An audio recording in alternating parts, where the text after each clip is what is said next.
Welcome to the latest edition of First Day Kopites podcast. Delighted to have a full house this week. We have Justin from New York, Haitham from Chicago, Daz from Baltimore, and Sean and I from little old Delaware, First State. Sharing some nice t-shirts, one of which was shared with us by Daz, our First Day Kopites t-shirt. Anyway, this week we're going to do something slightly different. Liverpool did win today. They beat Sheffield United 2-0. Sean may be appearing and disappearing, as depending on what's going on. Sorry, I have little Zoom issues here. I didn't update on Friday. Yeah, if you listen to this on audio, just ignore that kind of segment, which most people are now, right? So if you haven't subscribed, please do. We're on all of the, I can confirm we're on Spotify because I just got Spotify for the first time this last week. We're on Apple Podcasts and all sorts of other platforms. So please subscribe. We are going to do a little bit of like here in the moment, like one thing we want to talk about from this week, which could be Liverpool beating Sheffield United 2-0 with two inexperienced, let's say, centre backs. And then we're going to do hopefully what's going to be a lot of fun. We are going to plan our next trip to Liverpool. So in the course of the pandemic, we've had a lot of conversations kind of offline about when that would be and what we would do. So we're going to explore it here kind of in the moment.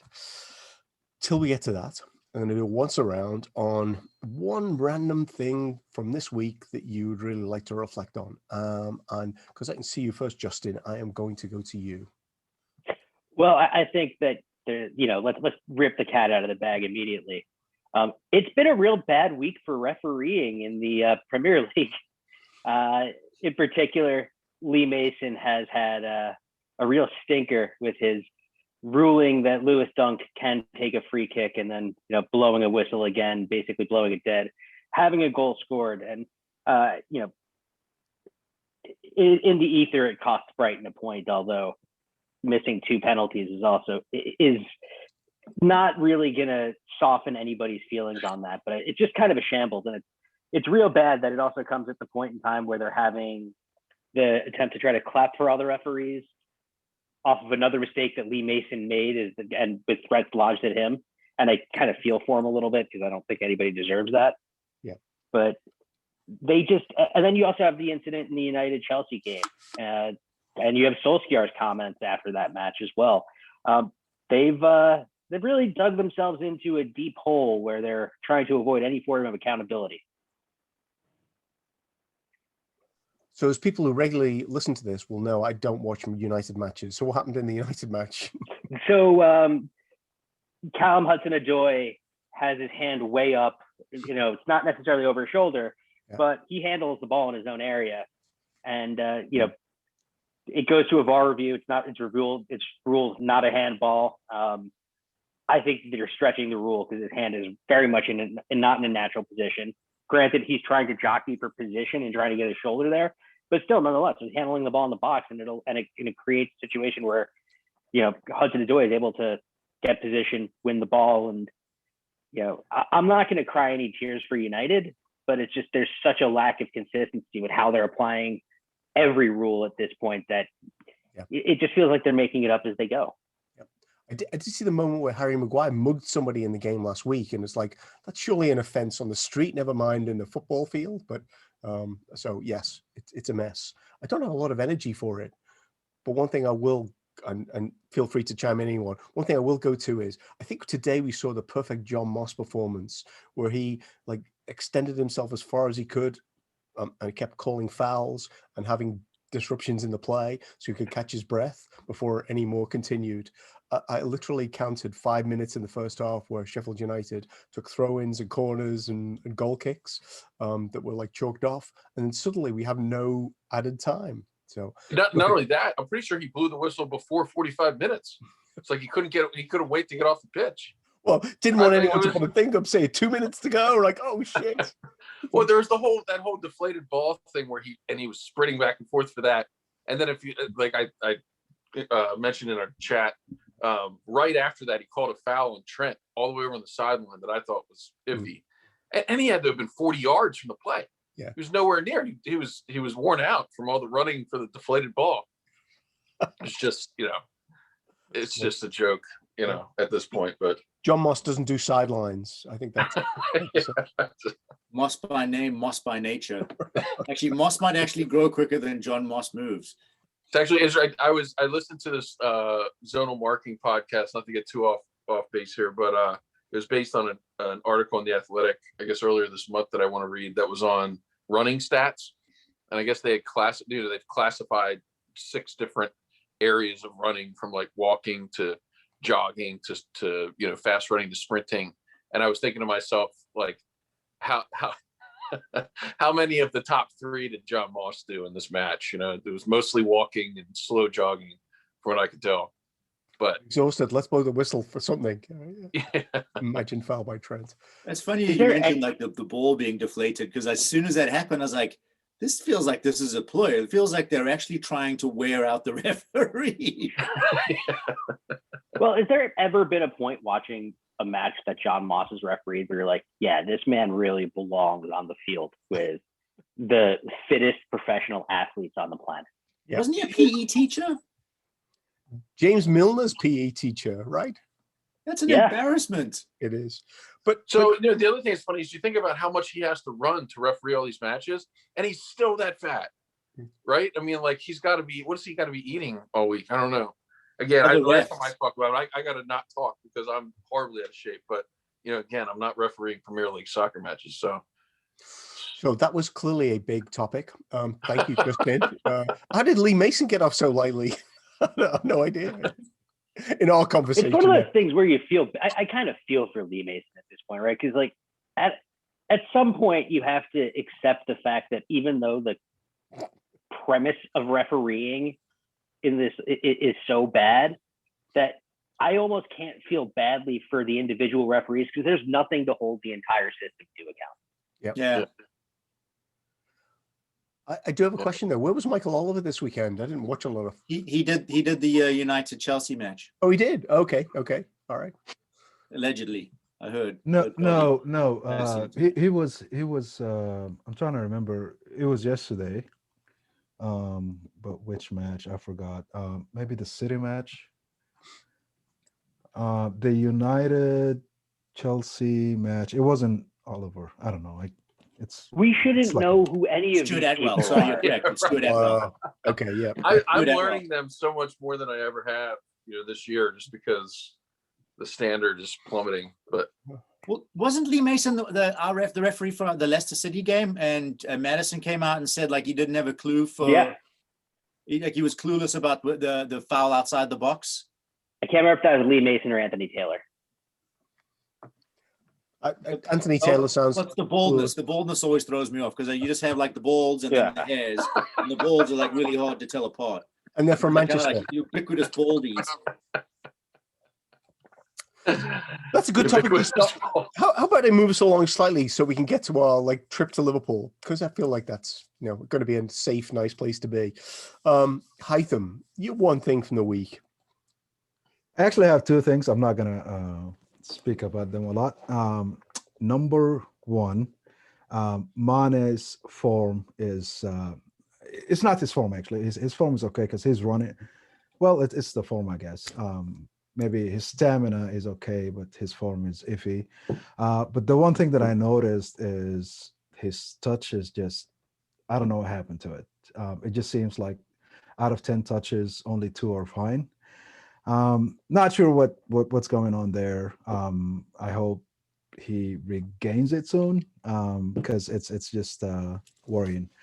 The second thing is, I think it's time for us to hire a goal placement coach or something, because it just, I don't know, this season it seems like every goalie that plays against us, you know, comes off as the best goalie in the world, and it's kind of disheartening. I mean, even Bobby's goal, or you know, the own goal based on Bobby's shot, that was going out, and the fact that it hitting the defender actually made it an own goal. But I'm not sure, and maybe that's just how it is, how it's been, and we got lucky in the past, but I just look at I was even watching the highlights from the Inter match, Inter Milan, and Lukaku was just crazy. Although all the rejects from the Premier League are shining, in Serie A and Bundesliga, and but I wish one of our front three it has that goal touch. It's just like it's not an anomaly if they score, but it's the norm basically, and if they miss, that's then something is wrong, and it hasn't been that way this season. Yeah, I thought they did all look quite sharp today, though, in their own way. I mean, I think like Bobby missed a couple of things in the first half, and I was thinking of Daz's text and James Pierce's article, but if I can take it all told, if that's the performance they're going to throw in every week, that wasn't the worst that I've seen from the front three. We were playing Sheffield United. Oh, good point. Yes. Yeah. Well, Sheffield United are not that bad defensively, though. They're not that bad defensively. It's their attack that's useless. So yeah, it feels like there's no actual, like, with Mane right now. It just feels like there's never any times when he gets into a good shooting position. Like Salah, if you shut down Salah right now, like Bobby gets into good shooting positions, blows him. Mane just doesn't get into shooting positions anymore. Salah's the only, like, if you take Salah out of the game, it feels like you completely silence us. Yeah. I think that Mane is very much of it's a cumulative effect. I feel like my dad would always say that once a striker gets into his own head, it's tough to get back out of it. And you can see that a lot of our guys are just playing tight. Like they're snapping at shots, like instead of just stroking them, they're snatching at them. I think a lot of it's got to do with confidence, and with Mane specifically, like he goes through slumps like this. When he's hot, he's just a fuego. But when he's not, he kind of falls back into himself. And you can usually see within the first 5 to 7 minutes of any match which version of Mane you're going to get. It's the same as Bobby, and it's almost like he plays himself into that position. So if his first touch is terrible, like Haitham was saying, he tends to kind of try to overcorrect for the next one, and he'll step on it or he'll go over it. Today, I think the way that we played suited him a little bit better. If you can see from the beginning, we were trying to put a lot of balls over the top to try to utilize our speed. Because let's face it, I think Phil Jagielka could probably get measured on a calendar over 100 yards at this point. Uh-huh. He's the oldest guy in the EPL right now. But anyway, back to Mane. It just feels like if he, like, to Haitham's point, if he manages to get his head back on straight, I think that he will. He'll probably come right. And Justin, you're right. I just think it's part of it is because he's just not on song right now, that he's kind of, for the lack of a better expression, short dicking it. Like he's not making that extra, like that little darting run that he could, or when he gets there, he's not committing to it as much as he used to. And like it was against Burnley, I believe, where the ball was cut back and he was about 8-9 yards out, and he almost kicked it out of the stadium. He doesn't look like he's fully committed to stuff, and I think that's with Mane. If he's not, you'll see you don't. Well, no, I guess with anyone you don't get 100%. You can see it, but with him, he's very much like a touch kind of guy. And if you can get his confidence up in the first 5 to 7 minutes, he'll be lights out for the rest of the game. Yeah. One apology I need to make, though, is on a previous episode I may have said that Ramsdale was the reason that Sheffield United were going to get relegated, and he was like a real downgrade from Henderson last season. What apparently turns out today was his best performance of the year, which I take all responsibility for. So. No, I mean, I my entire life, that every goalkeeper that steps between the pipes turns into to Pete De Gea. It's look at what's his face, Jordan Pickford last week. He's absolute hot shit. Yeah. And yes, and he was hot shit last week. He was the hottest of the shit last week. Yep. Yeah. Though I think Haitham has a point though about shot placement, because if you look at some of the chances we get, it's not just also the placement; it's where they're taken from. Like I thought Trent walloped his shot into a place that he probably would score if he's able to get just 2 or 3 more yards in field. Instead, he's shooting at an angle that's extremely favorable to Ramsdale to just be able to just tip it wide. Same thing with Salah. When we get him, in on his right foot when he's coming in, there's not a ton of the goal for him to shoot at. Like we're just not getting our final movement to the guys who ostensibly should be finishing, in particular in places where they have a good look at goal. Thankfully, that changed for Curtis Jones, because he actually got a cutback to a spot where he had a lot of net to aim at, and he basically was able to just pass it right into the bottom corner, which is something that we just haven't had in our attacks for quite some time. Mm-hmm. Yep. You look at something like the attempt that Bobby had where he took the touch and he tried to pull it back for someone to knock it in. Like if Bobby's feeling comfortable and confident, he wallops that with his left foot first time, and there's no chance of Ramsdale getting to that ball at all. So again, and I think a lot of them, they kind of second guess themselves. They're taking the extra touch. They're worried about what they're like, they're just playing tight. It's if they're playing confident and loose, they'll put the laces through that ball and they'll put it in the bottom corner. Whereas now it just feels like they're hesitating a little bit because they're second guessing themselves, which they weren't doing this time last year. Yeah. So Haitham, your short topic has turned into something a bit longer. Yeah. Sorry. No, that's okay. That's okay. I do have one last thing I quickly want to add, though. Don't look at the behind the net view of that Bobby chance where he passed it. Don't do it. It's just going to drive you crazy. I did. And okay. I did too. Yeah, my daughter is learning. She has a whole new vocabulary, most of which ends in twat. Okay, so we're putting explicit content on this week. That's good to know. Is that a bad word? Not in my house. Apologies, everyone. There's a checkbox on Anchor. But it's good. So, Daz, one short thing from this week, and then we'll hopefully get to our trip to Liverpool that we're planning. I just want to send condolences to Alisson, Becker and his family. That's got to be a horrible time for him, considering how close he was to his father and how untimely he seemed to be ripped from this earth. So it's just my heart breaks for him. You can only imagine what he's going through.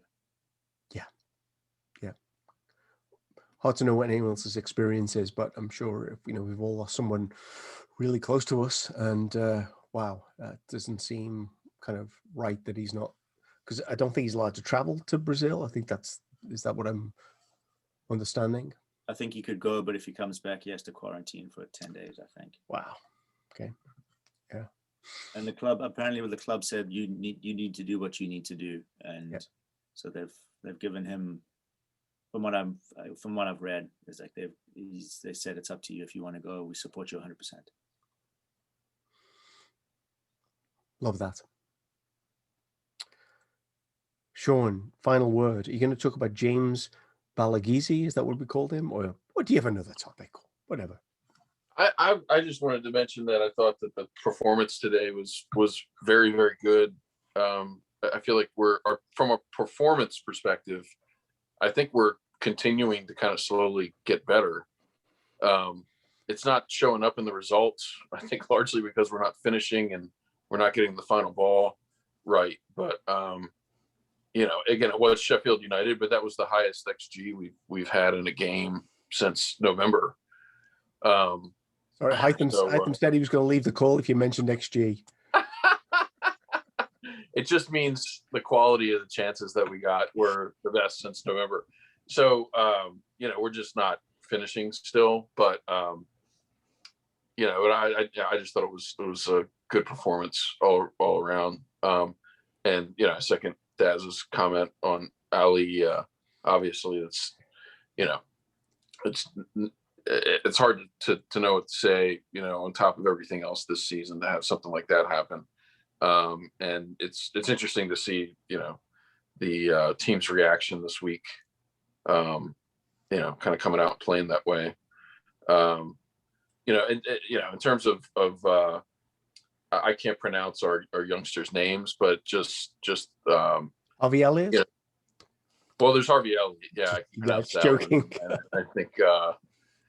But so it's just there's been a lot of lot of good discussion. A lot of people talking about what great talent we have on our under 18s recently, and for another day we could think about discussing it. It does seem to be, I don't know if it's more of a focus, but it seems to be more of a focus recently that the club is trying to get those top talents that are very, very young, kind of in the whatever 14 to 17 age range almost. I don't know if that's necessarily a new thing or strategic, but it seems like, we're getting a lot of them recently. So I think that's a good trend to see. So Justin, I think you've been following this a little more than most of us about the kind of the academy and who is in the academy right now, who we should be looking out for. I mean, obviously, Cade Gordon, who we just signed. Harvey Elliott, while not an academy player, obviously is tearing up the championship and is one of the best five creative players in the championship at the age of 17. James Balagizi is a player we signed from Manchester, who we lured away from Manchester City, who plays as a midfielder. He is definitely on the more attacking side of the midfield, but is a central midfielder. He's one who we, are looking to move forward. Apparently, there's a big coup with him. There was also a Polish player who recently was just injured. I can't pronounce his last name, but he's an attacker, an incredible dribbler. And then you also have, Paul Glatzel still kicking around, who is attacker who hopefully we can make a step forward. You have Leighton Clark, who's actually made the bench a few times this season. So, there's definitely talent there that seems to be close to making that next step up. But I think also, if you look at some of the younger players that are actually just making the senior squad, you'd have to wonder, what would Nico Williams or really kind of Nico Williams or Reece Williams be doing if they were actually just, able to contribute to the youth squads as well. And if, getting reps that are an age appropriate, closer to age appropriate level might, help build their confidence. Because I think part of it, when you're trying to get into break into one of the best sides in the world, you need to be the best player at your age group, going through the youth levels and the under 18s and the under 23s. Getting forced really, really young into the first team can crush a lot of players. So it's really important that we do manage that transition. Yeah, I mean, it's not only just promoting those players. I think it's also about the fact that we're kind of building value and almost building a culture by building a better youth system. It's just, I think it's a good thing to see, because the more of those players we can bring up, I think it's better over time. So I'm going to pivot quite dramatically, but I think there might be a link, because all these players are playing at Kirby now. Don't know if any of you guys know where Kirby is, but I can help educate you on that point. It's not one of my favorite Nintendo games. Does that count? What's that? One of my favorite Nintendo games. Does that count? So that's completely lost on me. I should check that with my son. So we're going to switch then to talk about our 2021 trip, imaginary 2021 trip to Liverpool. When the crowds are back, we can hopefully get tickets. We'll all be there at the same time. I'm going to go around a couple of times at least. Maybe I'll start in a different direction than I did previously. And I'm going to start with the question of, what would be your ideal time to visit? What game would you choose ideally? Let's start with that. I'm going to go to Daz first, because I know you've been to Anfield a lot of times. So where we would stay, it's called the Richmond Apart Hotel. It's in Hatton Garden, so it's a little bit outside of the downtown area, up by the university, and it's one of those stay apart hotels. So it's got like a little kitchenette area that you can cook your own food in. They tried to renovate it recently, and we still had a leak under the sink, but I've always had like good memories of it. And you can cram about 450 people into a room. So if you're looking to budget and you like the people that you're going with,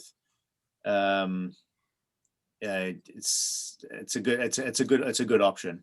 And we've always kind of stag doed it when we go. So there's a bunch of us, and And it's just a great place to go. Now, in terms of the game that I'd want to go to, I'd want to get into a time machine and go back to us playing Norwich in the peak Suarez years and just watch him lash another hat trick in. That wasn't in the rules. Come on. You didn't mention rules. It's my time machine. I didn't know this podcast. I didn't know this was also like a time machine into John Ruddy's nightmares. I think every night he goes to sleep, that's pretty much that's Luis Suarez running roughshod over him, probably wellying his car off the road. Is he still backup goalie at Wolves? That's not a question. Let's move on. So if you had to move forward in time and we were planning our next trip, who would that be against? I guess Norwich are probably going to be back in the Premier League next year. I can play it both ways. Yeah. Now all we have to do is get Luis Suarez back in and just put him in for that match. We could probably get him on the cheap from Atletico Madrid. Watch him bite a few people. Dude, he's full value for money, man. He's full value for money. A hat trick, then a little nibble on somebody, and I'm back to the Richmond apart arms and drinks for everybody. So it's weird because in my mind, Suarez is nowhere near my love for Mane, Firmino, and Salah, no matter what happens next. Because you've seen them lift trophies. Yeah. And also, none of those guys have left you in the lurch. I feel like this is totally off topic, but I feel like if Suarez had left and the money that was used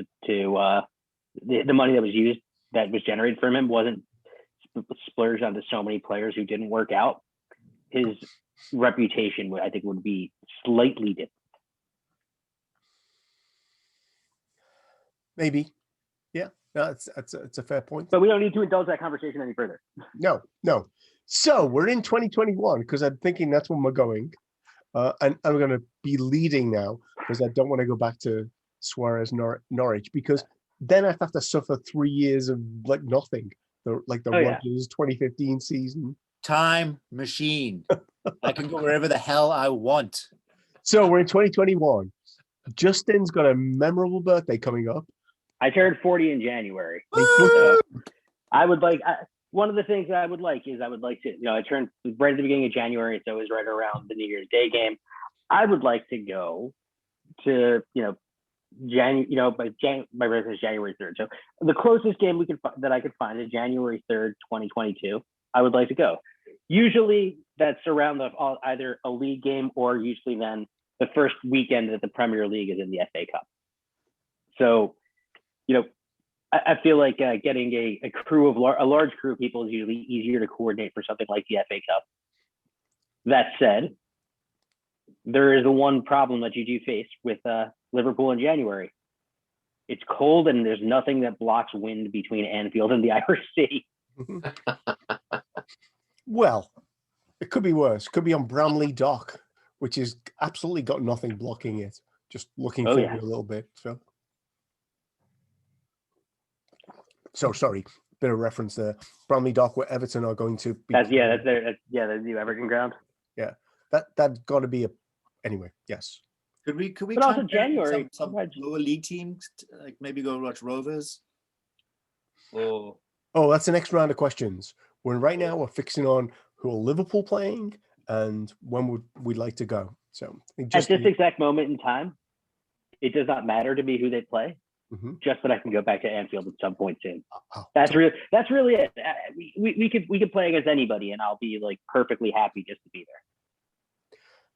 Totally get it. The last game I was at, I probably mentioned this 44 times on different podcasts, was the Watford game where we won 2-0, and it was a 12:30 kickoff, and 7:30 obviously if you're watching in the US, and it was it felt like this is not great. Why did I come for this one? But it turns out it was the last game I saw. And now it feels like, I don't mind if we're playing Watford whenever I go next, just as long as I can be there. So Haitham, what do you think? Preferences about who we play, when you'd like to go? Obviously, we're going in January now because Justin's invited us, but when would you preferably want to go? So I'd love to support Justin's birthday on the trip, but again, like what he was talking about, I would love for it to not be that cold. So beginning of the season, maybe the third match, give them 2 matches to just kick in a little bit, after the preseason. And I would love to watch them play a team from the bottom, your typical, any team outside the typical top 6. Arsenal. Outside this. So Arsenal, not Arsenal, not Tottenham, Chelsea. I mean, the last game I went to was Burnley. Would that suffice? No, not them. Any team but that one. If they have more diversity in their team, maybe. But no, sorry. Yeah, bad joke. Maybe Sean Dyche will eat some worms for you. Yeah. But yeah, I think, just, August, early fall would suffice to, and any team outside the conventional top 6. Off from Burnley. Yeah, and other than Burnley. And then hopefully all the stadium is full, basically, none of the 2,000, 4,000 max and all of that stuff. Just I want to experience a full stadium. I've never I think I told you guys before, I've never been to Anfield. The many times I've been to England, the UK, out of all those times, I just haven't had the chance to make it to Anfield. So this is going to be my first trip there, and looking forward to it. Turns out it's going to be January then. And probably against Burnley. Because we haven't seen the fixtures, right? The last match I went to there was March of 2019 against Burnley, in a game in which we got 5 different, we got all sun, hail, snow, rain, and torrential wind through the entire time. I don't know if anybody's remembered. It was the 4-2 win where we just ran through them, but there was they scored an early goal on a corner where Alisson was clearly fouled. Backing into Alisson, Yep. yeah, I remember. Oh, Yeah. I Remember remember that. With that anal, we remember all of that, yes. Yeah. Yeah. But that was not a terrible match to go watch watch us play against Burnley. Also fun because of the fact, you can do certain things. It was a Saturday, it was a Sunday 12:30 kickoff. So I did get a reasonable night out the night before, and highly recommend Liverpool as a city to go out and drink in, because it's good for that. Weekend match, by the way.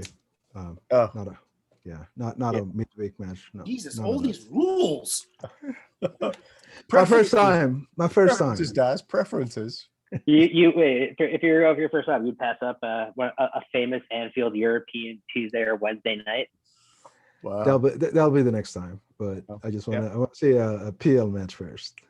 I was actually in the main stand to watch us beat, who was it? The Russian team that we beat 7. Spartak Moscow. Moscow. Right. Yeah. Sat next to my wee fella and watched that. It was worth it. So, Haitham, I'm just saying, because consider it. But so my only caution is, I saw the first leg of the Bayern Liverpool game in 2019. It was 0-0. That wasn't the most exciting match. It was like trying to persuade ourselves that 0-0 was a good result. Turns out. Yeah. Right. That was the match where we couldn't get the ball off Thiago the whole time. Right. Well, we also had Van Dijk was suspended, so generally we were very cautious anyway. And they came back for the second leg, and the rest, as they say, was history. So So part of all of this thinking, by the way, just real quick. I think I mentioned it to you guys. I'm trying to make this trip, or speaking it into existence, and based on our form nowadays, I'm not sure we're going to have any European matches next season. So just saying. Saying. I'm trying to be realistic. Where's the unsubscribe button? So now we've got Gaz's time machine, and we are back in Europe. So we never left. My time machine's going back in time. We can talk about time of year and all of that stuff, but let's morph also into what kind of things would you want to have happen on the day that you're there? And again, I know you've been there, Daz. I'm thinking about post-match, pre-match rituals that kind of make it even more special. For me, For you? Every time I've gone to Anfield, I've always walked back. The first time was because I couldn't get a bloody cab, and the second time and subsequent times is because it's just I enjoyed the good stretch of the legs, because usually beforehand there was, during there was, and then it's a good time to kind of get the fuzz out before you go and do more. Yeah. So I've always walked, and it's like I've managed to talk everyone that's in the group to do it with me. Suckers. So it's just I love walking back from the stadium into town. So that was so I think I gave away pretty much what the pre-match ritual was, the during match ritual, and then the post-match ritual is a walk. So it's so obviously I'm from Liverpool, but I'm not very good at mileage. It's about 2 miles to the city centre. Yeah. So my after match thing is to go to a bar which is really not that far from the ground, which is not very full generally, and get a couple of pints of Guinness, and then you can get any transport back into the city. So, reach out to me if you need any more information on that. What about the Guinness? Guinness always plays a part. Yeah. The one thing I've really enjoyed actually is the fact that they've got the stations behind the stadium now where you can get drinks. The fan parks, that's what they call them, right? Which is so different from watching like football when I was growing up. Like they would try to keep like beer as far away from the stadium as possible. Well, headscarf for a badge. I usually try and make it to that little shop before kickoff. Just to go and see and say that hello. presses a big question for me, which I was going to ask everybody, which is, what's the one thing you'd like to kind of go visit now that we haven't been able to visit for a long time? Because I think headscarf for a badge is one of those iconic things for me. Yes, Walton Breck Road. We should actually show a map of where we're talking about before we're done. But what's the pub that's right next to it? The Arkle? The couple. The Flatiron is the one on the corner. Right. It's like that New York building. It's like on the corner of streets, and it's. Is that where the contract was signed for Anfield? Is that the same? No, wasn't that the Sandon? Was it the Sandon? Yeah. I know that there's a couple right around there. We usually go to the Farmers Arms, which is one of my mates' locals, which is like it's a little further back. So you go down Walton Breck Road, probably like another half a kilometer, and it's back in almost like in a neighborhood. It looks like a housing tract. Okay, wow. I thought I knew everything. I have no idea where the Farmers Arms is, but you're going to send out a map and we're going to point out all of these things. So, and it's rammed. It's always rammed. Last time I was there, I also tried going to headscarf for a badge the day before a game, and found out the limitation in its hours. It's closed. Oh, wow. Yep. Oh, yeah. On match day. It's mostly online now, I think. It's only match day it's open. Yeah. Only on match day. Yeah. So, Sean, I know you're excited about your trip to Anfield, but it hasn't happened yet. Next, what are the things that you kind of want to build into that? I don't really care. I just want to go. I don't really care who we play. I'm with Justin actually on the January thing. I think that timing would work well for me because my 40th birthday is in November, and I don't think I'd be able to make it over there between then and the new year, just the way things would work out. I mean, maybe. But the other thing I'd say is I've never been to Liverpool, never been to Anfield, never been to the UK, but I did take a trip with a bunch of friends to Ireland. God, it was like maybe 12 years ago now. And we went in January, and everybody thought we were crazy for going, but we had an amazing time because we saw many pubs. So that's what I would plan to do. In addition to, I'd actually like to see Kirkby, if we could get if you could get a tour there and even the stadium. But otherwise, when I travel places more and more, I like to kind of just walk around, sort of see what I find, and maybe you go to one destination, but try to just kind of experience the place more randomly, kind of just see what you find. So, I'd be with Daz walking back to the city, or I'd be with Paul finding an uncrowded pub to go get some Guinness. So either one would be good with me. Mm-hmm. Last night, anyone? No. I would like to go there with the weather better. I don't know if the early season one would work. So I have lots of questions based on what you said, Sean, that we're going to scatter around. But the 2018-19 season, 2019-20 season. Oh my God! What year are we in? 2021. I took my kids to the Arsenal game, which was probably our second home game, and that was probably my favorite game ever because we were awesome, and Mo Salah scored a fantastic breakaway goal, which he tends to do if he's allowed. And it was because it's Northern Europe, it was light. Like the game was, I think, a 5:30 kickoff, and it was still light by the time we got back to our hotel in the city center. So I for me, that has a lot of attractions. Absolutely, yeah. I mean, next time I travel to Ireland, probably be with my family. We won't be going in January. Probably be going in the summertime. So because you're not looking for all the pubs. So maybe we should do pubs, locations, and restaurants that you've heard about, that you want to visit, that you've been to, that you'd recommend. Let's do that as our final kind of round of things. I know you and I, Justin, talked about. Well, you were advocating visiting the urinals at the Philharmonic pub. Which I love the Philharmonic pub. Not been there, but if you've been there, it makes perfect sense. It's just the Philharmonic pub is a pub that's right across the street from the Liverpool Philharmonic, hence its name. But it is a large, old school pub. Cask ales that are cask ales pumped out, which to me is always a thing that I enjoy. Is actually like a warm English bitter. I don't know why, but I think it's actually just one of the finer beers that I can have. But the Philharmonic is just a fantastic place to drink.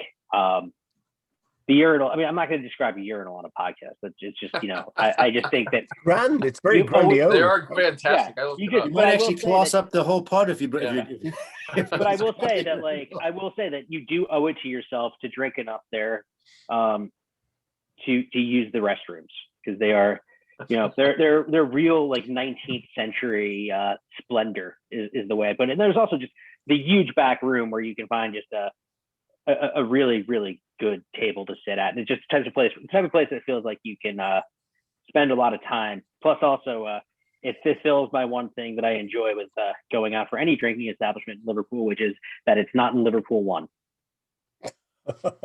Oh, that's an interesting bias. Should just say, if you've seen the James Corden show with Paul McCartney, where he does that drive around thing, the show that they end up doing is at that bar that you described, or the space you described at the end of the bar, which has a lot of space, a lot of area to maneuver around in. So how did I manage to do James Corden, Paul McCartney in one sentence? So Haitham, I know you've not been yet, but what is it that you would have called out as like, that's a place I have to go to? Obviously Liverpool 1 could be on the list, just to antagonize Justin, but I'm not sure what it's called, but the venue where they typically have boss night. Oh yeah. Yeah, that'd be cool. I'd like to go there. Do you know what it's called, Paul? I think they do it in a couple of places, but so I think it's in what they call the this is bad, I've not done my research, the Baltic area. There's like a pub there's a Baltic something pub down in that area, and around there's a lot of stuff that's grown up. That when I lived in Liverpool, that was not an area you generally hung out in for any reason, but now it's become very hipster. Yeah, it's actually it's a really nice. They've got some good restaurants out there. Last time I was out there with my brothers and my son, we stopped down that area. Yeah, that sounds cool. Can we do we know when the boss nights are going to be ahead of time? I think it's typically is it after the night before or after the match? I can't remember, but it seems like it's Sean, someone should have done some research on this show to figure that out. Well, we could probably just talk to the Rat Boys. They'll probably have something for us. Yeah, I'm sure they will. By the way, the pub is the Baltic Fleet. That's like the cornerstone of that neighborhood, which is another great pub that everyone should visit. Tia is good to go to as well. The Tia Hotel. Uh-huh. That's a nice little vibe. It's not too far from the stadium. Last time I was there, it was with my brothers. After the match, we actually sat with Bruce Robillard and had a couple of pints. Oh wow! And Teggy's got the old like a European Cup replica. So we got photos with us and Bruce and at the Tia. So it's an actual hotel. It's a small one. It's got a nice little bar in the downstairs area and like almost like a beer garden area, like right outside the kind of the enclosed bar area. Yep. And they have like a little soccer field down at the bottom. So if you bring your kids, they can welly it around for a little bit. And they just kind of get on with it. It's kind of dangerous because you can fall down the side. There's some steps down the side. Mm-hmm. So kind of chameleon, like one eye on your beer and one eye on your kid as they try to end themselves. So a couple of things. January is probably not the best time to do all that stuff in hotels here, just because of the rain and the weather and the wind. We did it in November. Okay. The other thing is it backs into Stanley Park, which Stanley Park is famous for, like separating Anfield from Goodison Park, home of those other people. So. Oh, that was one thing that I didn't want to see happen was Jordan Pickford get swallowed up by into the sea right at Stanley Park if they actually build that stadium. It's actually going to be really interesting if they build that. It's going to be interesting if they build that stadium because it'll also be the first, like, for the first time since the 1890s that Everton and Liverpool haven't been like half a mile apart. Because you'd be, if everybody hasn't been, if you drive out or walk out of Anfield, you come across Goodison incredibly quickly. You can see Goodison from the main stand. You kind of get a sense of just exactly how small the area around the stadium is and how close Everton and Liverpool really are. And it actually feeds into understanding the rivalry a bit better. And just to be clear, Justin, you look down upon Goodison from Anfield. Yes, you look down upon Goodison from Anfield. Just to be clear. You can see Goodison is very, very far down from the main stand, which is gargantuan. Yes. Okay. Neptune is a Reds fan, and as soon as they build that stadium, either Kraken takes it out or a giant wave or both. So I have a ton of conspiracy theories which are not QAnon based, just to be clear. But one of them is like I've said this on other podcasts, but I don't understand why they would build a stadium on the docks, because I worked down there for many years, well, maybe 5. And on a windy day, you can't even stand up. The wind is so strong off the Irish Sea. So I'm really struggling to understand how that's going to work for them in the long term. Anyway, maybe they won't play in January, February, or March, and they'll be fine. They even really play. It's going to screw up the long ball, though. It really is. It's like, yeah, Everton's going to have to, maybe try to develop a pass and move playing style, bring it back to how they were prior to the Premier League becoming a sporting institution. You're talking about the School of Science, right? Or if you even get that? I mean, I don't. I'm thinking though more about Everton actually having to try to attack. So back in the 60s, they used to describe Everton as the School of Science, which became a joke in the 70s, 80s, and 90s. They generally weren't playing anything. Anyway, one last round. I don't know about anybody else, but I've enjoyed this a lot. You're thinking about your trip to Liverpool. We're going to meet up. One thing that you're really looking forward to that would kind of top it all off. I'm going to start with Justin, just because I can see him first. I mentioned it earlier. I just want like a nice cask ale. I really love British cask ale. It's just something I want pretty badly because it's not a thing I've gotten in the last year of my life. So we should talk White Star and other pubs. Right. Well, yeah, I also really like the last time I was there, I went to Thomas Rigby's and the Roscoe Head, which I both enjoyed. Found them to be both extraordinarily pleasant places to have a beer. Oh my goodness, I have a big list for you. Let's do that another time. Yeah. Haitham, one thing. This might be a little bit sentimental, but singing "You'll Never Walk Alone" with the crowd, and just I have a feeling that I'm gonna have goosebumps. So that's one thing that I'm looking forward to. Okay. Yeah. Daz. The Cavern Club, going down the 450 flights of stairs to one level above hell and sit next to walls as they sweat. The last time I was there, I had a fantastic time. There may or may not have been a few beverages involved, but I seem to remember there was a Chinese Olympic athlete that was, and they let her up on stage to come and sing with the band. Yeah. Again, I was drinking back then, so it might have been some sort of fever dream, or I might have licked some of the sweat from the wall. I don't know. Yeah. But I seem to remember there was a Chinese gymnast in there, or some gold medal winning Chinese athlete that was singing with the band. And I had an amazing time. That feels super left field. Sean, last word. Yeah, again, I don't really care if we're all together and we're someplace, drinking and going to the match together. It doesn't really matter to me. I'll follow along with, wherever we end up going.